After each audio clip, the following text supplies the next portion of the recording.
Tuhan, perkenalkan nama saya Susana Benamen, mahasiswi Sekolah Tinggi Teologi Rumah Murid Kristus semester 4. Nah, di sini saya akan membawa materi tentang pengenalan public speaking atau public speaking. Nah, tapi terlebih dahulu kita akan mengenal apa arti dari public speaking. Nah, di sini public speaking terdiri dari dua kata, yaitu public dan speaking. Nah, public speaking ini adalah kemampuan di mana kita berbicara di depan umum yang baik dengan menggunakan sistem dan aturan tertentu. Nah, istilah ini juga berasal dari para ahli retorika yang mengartikannya sebagai seni berbicara di mana dalam bahasa Inggris public speaking terdiri dari dua kata, yaitu public. Nah, public ini memiliki arti umum dan speaking yang memiliki arti berbicara. Ya, dari sini kita bisa artikan bahwa public speaking adalah bagaimana kita berbicara di depan umum. Nah, dalam praktiknya tidak hanya terbatas pada pidato resmi, bahkan dalam acara informal atau spontan, seseorang tetap melakukan public speaking. Kemampuan ini sangat menguntungkan jika kita telah memilikinya. Nah, kemampuan ini juga dapat berguna tidak hanya pada dunia kerja, tetapi juga pada kegiatan-kegiatan yang lainnya seperti dalam lingkup pendidikan dan saat kita berorganisasi. Tetapi dalam kita melakukan public speaking, tidak juga terhindar dari masalah. Nah, masalah yang sering dialami dalam kita melakukan public speaking ini, yaitu masalah dalam kecemasan atau rasa gugup. Memang manusia tidak pernah terlepas dari rasa kecemasan ini atau gugup ini, karena kita berbicara di depan orang yang banyak, di depan umum. Nah, orang sering mengalami kecemasan atau gugup. Nah, oleh karena itu, rasa gugup ini atau kecemasan ini perlu untuk kita tangani, karena bisa berdampak. Nah, kita melihat ada dampak-dampak kecemasan.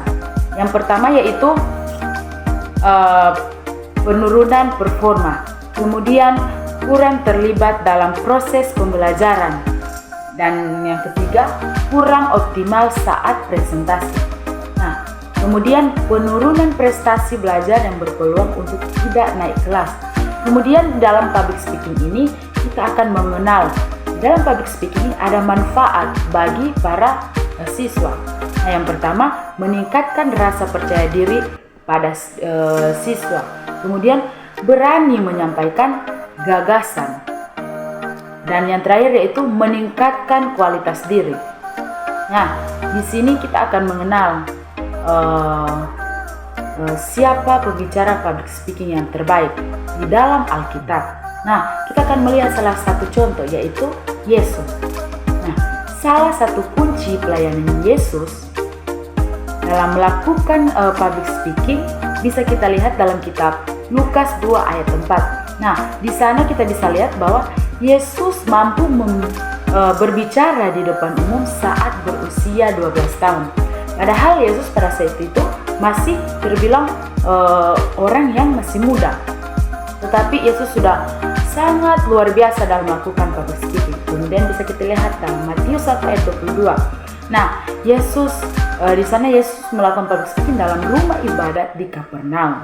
Nah, di sini juga kita akan melihat kemampuan public speaking akan membuat kita meningkat, baik seorang guru maupun pendeta. Dan kemudian kita akan belajar tentang public speaking. Nah, public speaking ini sama dengan berinvestasi. Semakin lama kita pupuk, maka akan semakin berkembang diri kita kalau kita selalu melakukan public speaking dengan lancar. Nah, kemudian bagaimana kita akan menghilangkan blank dalam saat kita melakukan public speaking? Nah, yang pertama itu siapkan catatan dan balik lagi ke catatan agar stabil kembali. Kemudian yang kedua, menenangkan pikiran.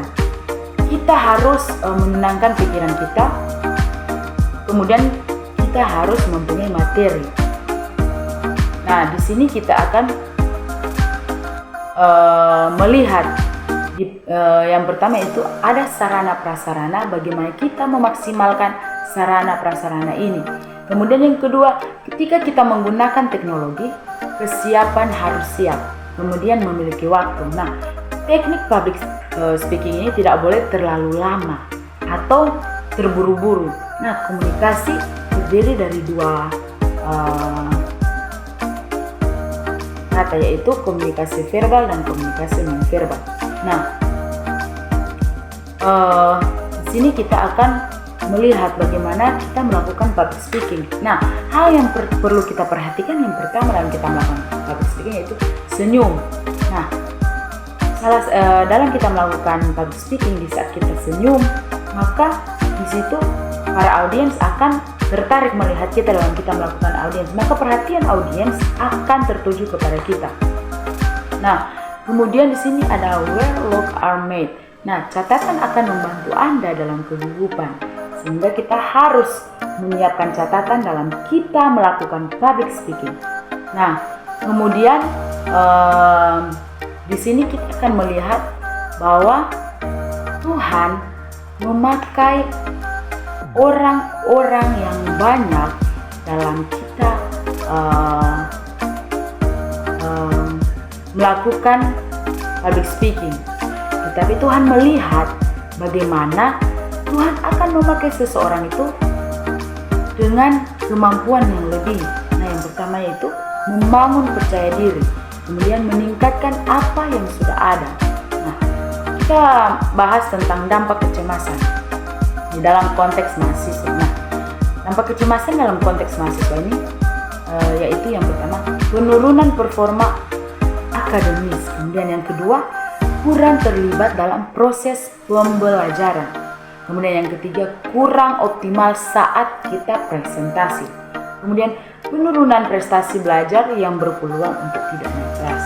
Nah, di sini kita akan belajar dalam public speaking ini, kita akan melihat manfaat bagi mahasiswa, yaitu yang pertama meningkatkan rasa percaya diri, kemudian yang kedua berani menyampaikan gagasan, dan yang ketiga meningkatkan kualitas diri. Yang keempat, meningkatkan critical thinking. Yang kelima, meningkatkan kemampuan leadership. Nah, di sini kita akan melihat salah satu bagian dari pelayanan Yesus adalah public speaking. Nah, di sini juga kita akan dalam kita melakukan public speaking, kita akan melihat ada teknik dalam kita melakukan public speaking atau dalam pembukaan public speaking. Yang pertama yaitu pembukaan yang menarik ketika menyampaikan apa yang menjadi tujuan kita dengan jelas, singkat dan padat sebuah pemaparan materi.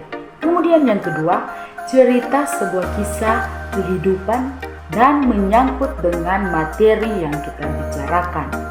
Kemudian yang ketiga, data dan fakta bisa menggunakan opening data tersebut. Nah, di sini kita akan lihat tujuan presentasi, yaitu untuk memberikan informasi atau pengetahuan. Kemudian yang kedua, meyakinkan orang-orang di depan dengan apa yang kita sampaikan. Kemudian meminta audiens untuk melakukan informasi terhadap perkataan yang kita sampaikan. Nah, kemudian di sini ada cara-cara berbicara di depan umum dalam kita melakukan public speaking. Nah, yang pertama yaitu memberi kesan pertama kepada audiens. Kemudian yang kedua, memperhatikan gestur tubuh kita. Kemudian yang ketiga, confident. Dan yang keempat, memberikan wawasan terhadap audiens. Kemudian membuat cerita yang lucu atau sense of humor. Kemudian membuat cerita yang dapat diingat oleh penonton. Kemudian yang ketujuh, tanya jawab dengan audiens atau make conversation.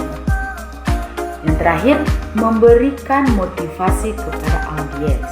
Nah, di sini kita akan melihat bagaimana cara kita mengoptimalkan suara kita dalam kita melakukan public speaking. Nah, yang pertama yaitu smiling voice. Kemudian yang kedua, power voice. Dan yang ketiga, lebih banyak praktek.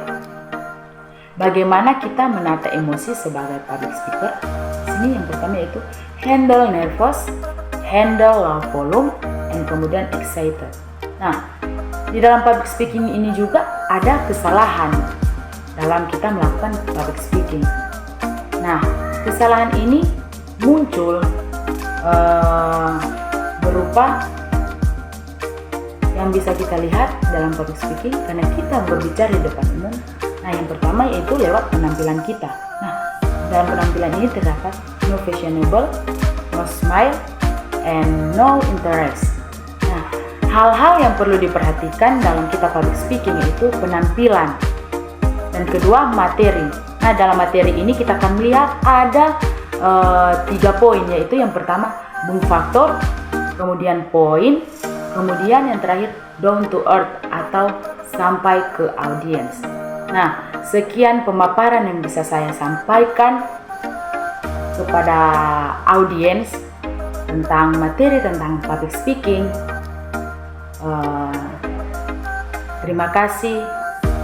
Haleluya.